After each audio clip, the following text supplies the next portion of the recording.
Hello mga ka-Unitix! Ramdam na ramdam nyo na ba ang Pasko? So ayun po mga ka-Unitix, ito po pala ang part 4 ng aking vlog. Dito po sa TLC Park Taguig. Tingnan nyo naman, ang dami talagang pamilihan, no?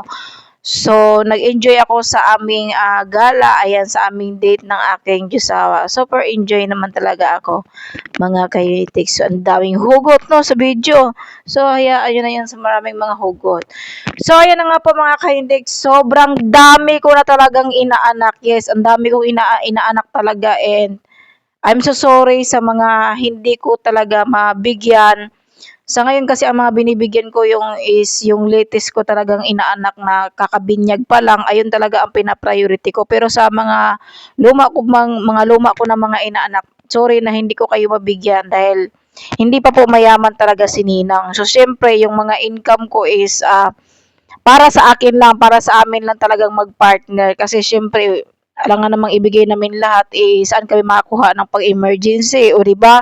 Alam nyo na yon. So ayan, nag-iipon pa ako, kaya sorry sa mga hindi pa mabibigyan. So yun po mga ka-Unitix, pauwi na po kami ng aking Diyosawa. So maraming salamat sa walang sawang pagsuporta sa vlog ko. And hanggang dito lang po ako mga ka-Unitix, hanggang sa muli. Maraming salamat sa mga nag-support sa aking page, itong bago kong page na Miss Unitix. Ayan, so minsan ako ay nagbibigay ng mga tala, ayan, sa mga supporters ko dito. Bye-bye!